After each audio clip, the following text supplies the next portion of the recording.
Hey engineers, again most welcome to my channel. आज की इस वीडियो में हम ductile detailing of RCC beam के बारे में समझेंगे। एज पर 13920 2016 कौन कौन से क्लोज को कंसीडर करना पड़ता है ductile detailing of RCC beams के लिए।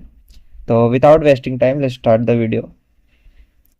Ductile detailing of RCC beam में जो फर्स्ट क्लोज आता है वो है 6.1 as per 13920 2016। 6.1 mostly cover the its sizing related points, that is beams की साइजेस को फिक्स किया है 6.1 ने कि आपकी बीम की साइजेस किस अकॉर्डिंगली होनी चाहिए as per the ductile rules. The first clause shows that factored axial compressive stress in beam should not be more than 0.08 apps. The next clause, that is width to depth ratio of your beam should not be more than 0.3. The next clause that is again important, that is your minimum width of beam is 200 mm, not less than 200 mm of beam. The 6.1.3 clause says that your beam's depth should not have more than 1/4 of its clear span. Okay, so these are the few important clause that shows कि आपकी beam की size क्या होनी चाहिए, beam की sizes को fix कर रही है क्लोजेस। ओके, तो ये है 6.1 clause. Let's come to the 6.2 clause. 6.2 clause shows about the longitudinal reinforcement in beam. 6.2.1 says that your minimum diameter in beam is 12 mm, and at each face of your beam or each corners of beam should be placed one bar, that means 4 numbers of minimum bar in your beam. ये तो very common है, सभी detailings में हमें कम से कम 4 numbers of 12 mm bar provide करने ही है। Next जो पॉइंट है वो है minimum longitudinal steel in beam at any section. Now the word is eight any section means आपके बीम के सभी लोकेशंस के कोई भी सेक्शन में, या वो टॉप सेक्शन हो या बॉटम सेक्शन हो, वहाँ पे जो मिनिमम स्टील है वो है 0.24 under root FCK by FY। Okay, अब the question is that what is the maximum steel. Now 6.2.2 shows कि आपके स्टील में आपके बीम में, आरसीसी बीम में मैक्सिमम जो स्टील होगा वो 2.5% से ज़्यादा नहीं होना चाहिए। The next clause, that is 6.2.3. For the enforcement in RCC beam, it is very important clause. ये जो दो क्लोज है 6.2.3 और 6.2.4 वो सबसे ज़्यादा इम्पोर्टेंट क्लोज है as per accordingly ductile detailing. Okay, so for this clause, इसको समझने से पहले हमें बीम्स के लोकेशंस को समझने पड़ेंगे कि बीम्स में कितने जोन्स में स्टील होते हैं बेंडिंग मोमेंट के हिसाब से।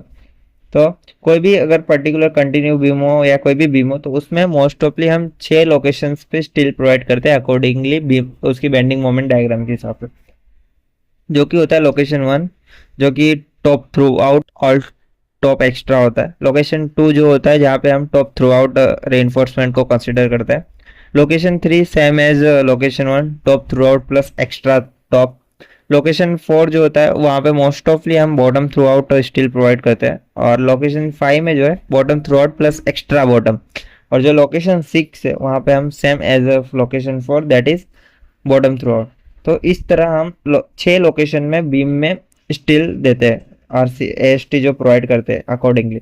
नाउ इन 6 लोकेशंस पर ही स्टील अब हमें कितना प्रोवाइड करना है वो डक्टाइल डिटेलिंग के ये दो क्लोज हमें बताते हैं कि इन 6 लोकेशंस पर हमें कितना ST प्रोवाइड करना है। Now the first close is that is 6.2.3 longitudinal steel on bottom face of beam framing into a column at the face of the column shall be at least half the steel on its top face at the same section। मतलब आपका जो location 4 है that is bottom face of beam framing into column, मतलब जो column के face के पास का जो लोकेशन है बॉटम लोकेशन, वहां पर कम से कम जो स्टील होना चाहिए वो टॉप के लोकेशन का, यानी लोकेशन 1 का 50% होना चाहिए, यानी लोकेशन 4 पे कम से कम लोकेशन 1 का 50% आपको स्टिल प्रोवाइड करना है।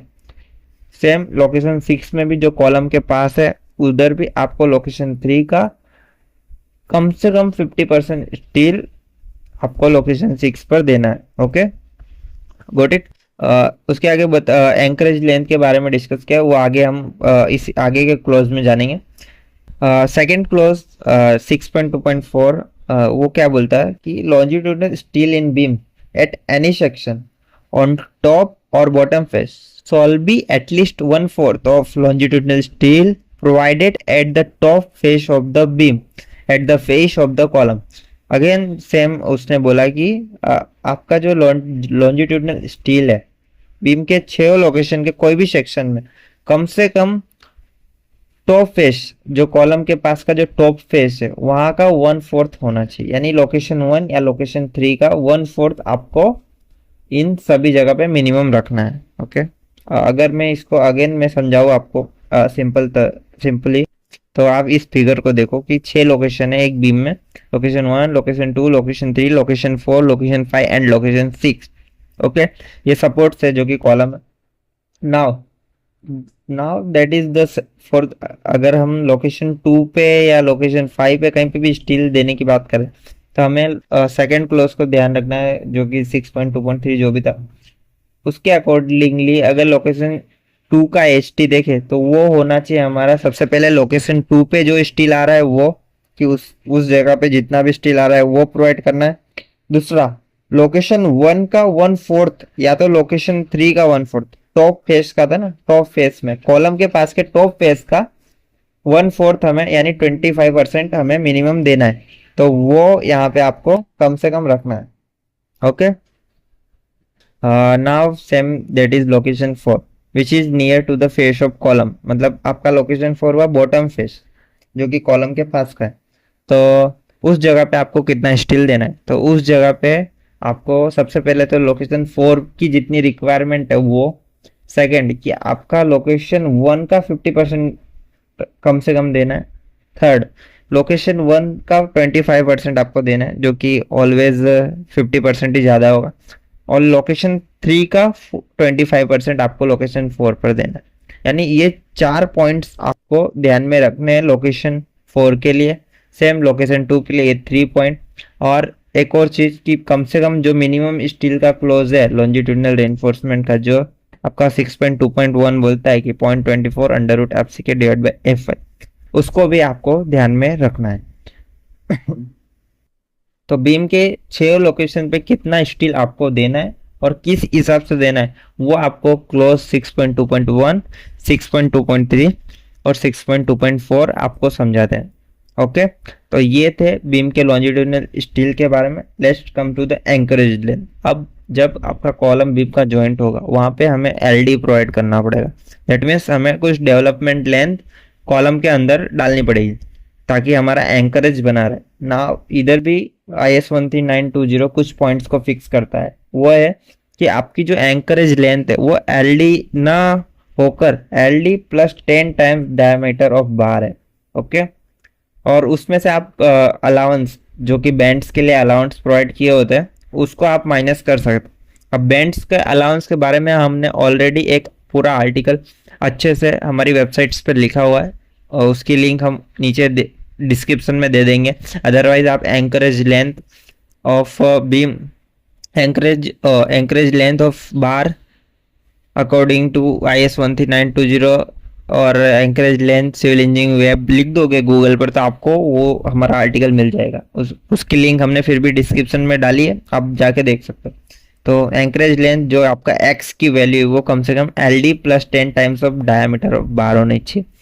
ओके, तो ये आपकी एंकरेज लेंथ की वैल्यू है। Now let's come to the splices. Splices के बारे में आपका डक्टाइल डिटेलिंग का जो कोड है बीम के लिए क्या बोलता है।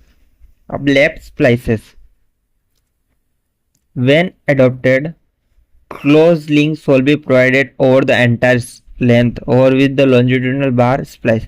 जहां पर भी आपकी स्प्लाइसेस होगी वहां पे आपको क्लोज लिंक्स प्रोवाइड करनी है। क्लोज लिंक्स मतलब दैट उसको भी हम आगे देखते हैं, आगे क्लोज है, क्लोज लिंक्स क्या होती है और मतलब उसमें कितनी स्पेसिंग होती है। ओके, तो आपको लेफ्ट स्प्लाइसेस पे आपको क्लोज लिंक्स देनी है। ओके, फिर भी मैं एक चीज बता देता हूँ कि स्प्लाइसेस पे आपका इस लिंक्स की स्पेसिंग 150 mm से ज्यादा नहीं रखनी है। ओके, यहाँ पे ओके, यहाँ पे ए पॉइंट में लिखा ही है कि the spacing of this link shall not exceed 150 mm।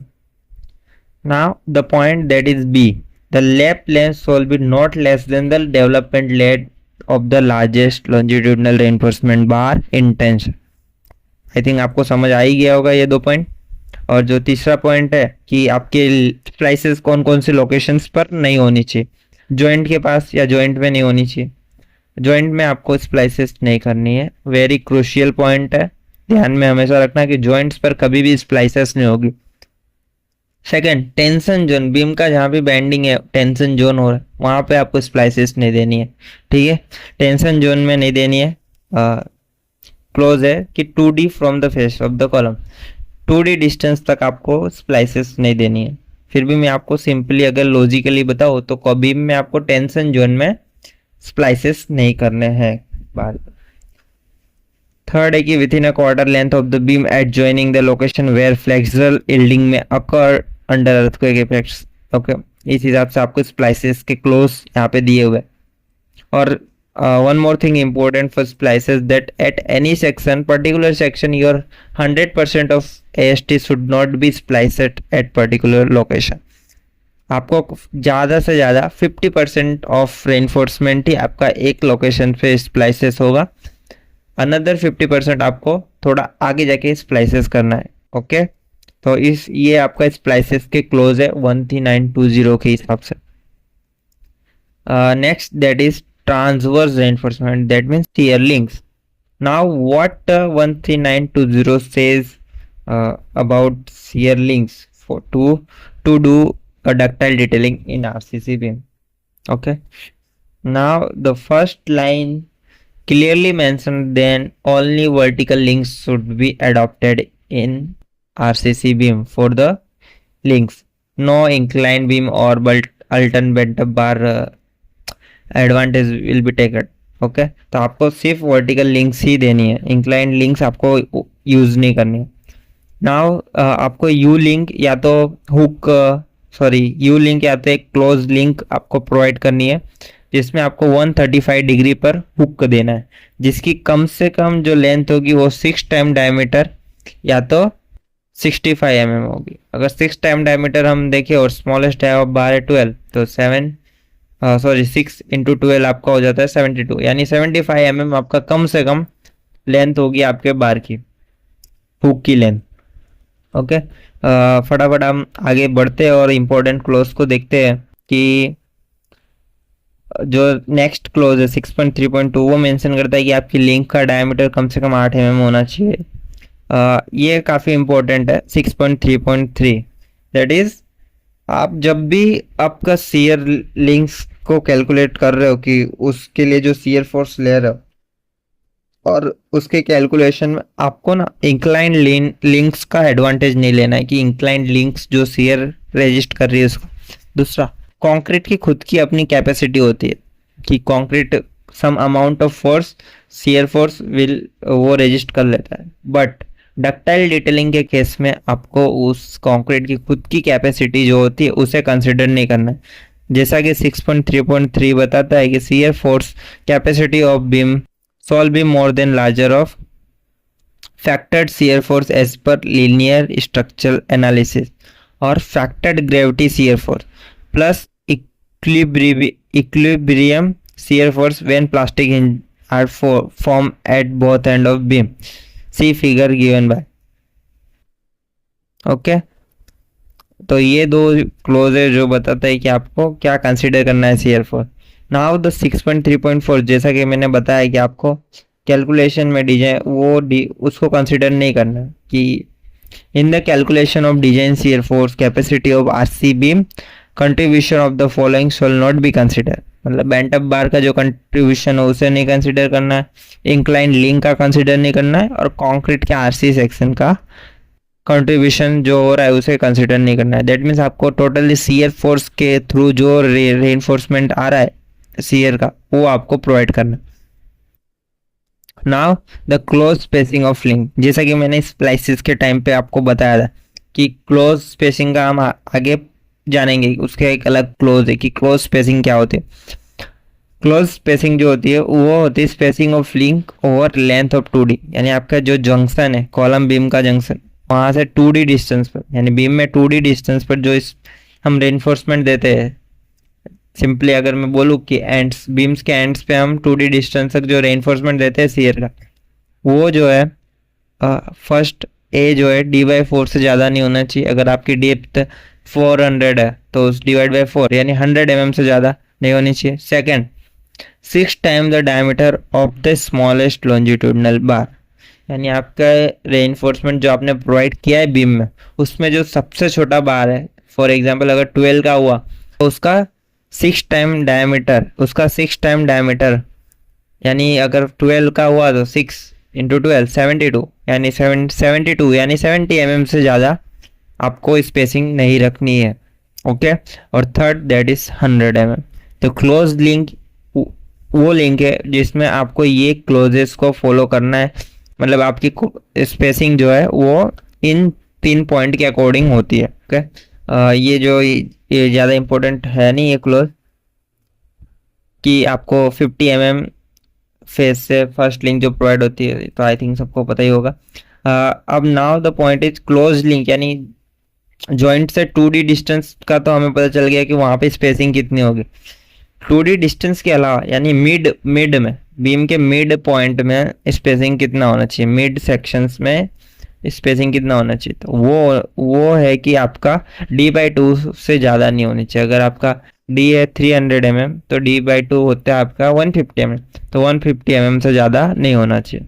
और एट द एंड आपको IS 456 का क्लोज भी ध्यान में रखना है कि 300, अगर आपका बीम की डेप्थ 600 है तो आप 300 मैक्सिमम ले सकते हो, उससे ज़्यादा आप ले भी नहीं सकते। ओके, तो ये स्पेसिंग के क्राइटेरियाज थे IS 13920 के अकॉर्डिंगली। ओके, तो ये कुछ इंपॉर्टेंट क्लोज थे डक्टाइल डिटेलिंग के लिए बीम में एज पर IS 13920। अगर हम कुछ डिटेल्स देख ले कि बीम में किस तरह डिटेल्स दी होती है, तो ये आपका एक typical details for continuous beam, जिसमें कुछ इस हिसाब से आपको डिटेलिंग करनी होती है फॉर द डक्टाइल डिटेलिंग। जैसा कि मैं एंकरेज लेंथ आपका होगा LD+10 diameter of bar. Second की ये जो आपका L/4 का जोन है जहाँ पे एक्स्ट्रा देते हैं, वहाँ पे जो ST 6.2.3 के हिसाब से आपको देना है कि जो आ रहा है वो, फिर बॉटम में आपको 50% टॉप का देना है, फिर 25% सभी सेक्शंस में कम से कम देना ही है। तो 0.24 √FC के बाय FY आपको मिनिमम देना ही है। तो वो सारे क्लोज को आपको ध्यान में रखकर एक कंटिन्यूस बीम या सिंपल बीम की आपको डिटेलिंग करनी होती है, और वो होती है आपकी डक्टाइल डिटेलिंग।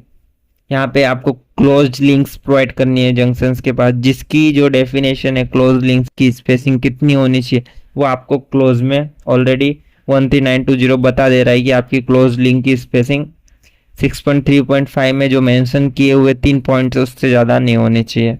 और मिड में भी, जैसे ये मिड सेक्शंस में भी आपकी जो स्पेसिंग है वो कुछ लिमिट्स दी हुई है कि D/2 से ज़्यादा नहीं होनी चाहिए। तो इस तरह डिटेलिंग होती है एक कंटिन्यूस बीम की। आप देख सकते हो ये जो जंग पॉइंट है ये 2D डिस्टेंस तक दिया होता है। आप देखो 2D डिस्टेंस तक क्लोज लिंक्स प्रोवाइड की होती है, उसके बाद नॉर्मल लिंक्स होती है। और ये है आपका फर्स्ट लिंक जो प्रोवाइड होती है वो 50 mm away from the face of the column होती है। ओके, तो इस तरह आपको डिटेलिंग्स देनी पड़ती है डक्टाइल डिटेलिंग्स के लिए। यहाँ पर एक इमेज ऑलरेडी 13920 में दी हुई है कि आपकी स्पेसिंग कितनी होनी चाहिए और रेइनफोर्समेंट का क्राइटेरिया क्या होता है। एक और चीज़ मैं आपको बता देता हूँ कि बहुत सी जगह पे 13920 2016 में ये जो पॉइंट है 6 टाइम डायमीटर जो मैंने आपको बताया, वहाँ पे आपको 8 टाइम्स डायमीटर लिखा होगा। तो मैं आपको बता देना चाहता हूँ कि IS 13920 2016 का अमेंडमेंट जो हुआ था नेक्स्ट अमेंडमेंट में, उसमें ये चीज़ कट करके 8 टाइम्स डायमीटर कट करके 6 टाइम डायमीटर्स ऑफ बार कर दी गई है। तो आप उसके लिए अमेंडमेंट को आपको फॉलो करना है। ओके, तो आई होप ये वीडियो आपको अच्छी लगी हो, और ये सारी डिटेल्स जो है ऑलरेडी मैंने अपनी वेबसाइट्स पर शेयर की हुई है। आप उस वेबसाइट पर जाकर भी इन्हें पढ़ सकते हैं। अगर आपको वीडियो देखने में ज़्यादा टाइम लग रहा तो आप इसको उस वेबसाइट पर जाकर पढ़ सकते हैं, और जिसकी लिंक मैंने डिस्क्रिप्शन में दे दी है। और हाँ, कि आपको इस तरह की डॉक्यूमेंट्स चाहिए, कि ये डिटेलिंग की पीडीएफ चाहिए, तो वो भी आप डाउनलोड कर सकते हो हमारी वेबसाइट्स के थ्रू, जिसकी लिंक हमने डिस्क्रिप्शन में दे दी है। तो आई होप ये वीडियो आपको अच्छा लगा, और इसी तरह के और वीडियो पाने के लिए आप हमारे चैनल को सब्सक्राइब भी कर देंगे और इस वीडियो को लाइक कर देंगे। और जो नेक्स्ट वीडियो आई थिंक होगा वो होगा कॉलम के डक्टाइल डिटेलिंग के बारे में। आई होप कि आपको वीडियो अच्छा लगा और आपने ये चैनल को सब्सक्राइब कर दिया हो और बेल आइकन को भी आपने ऑन कर दिया हो। तो मिलते हैं नेक्स्ट वीडियो में।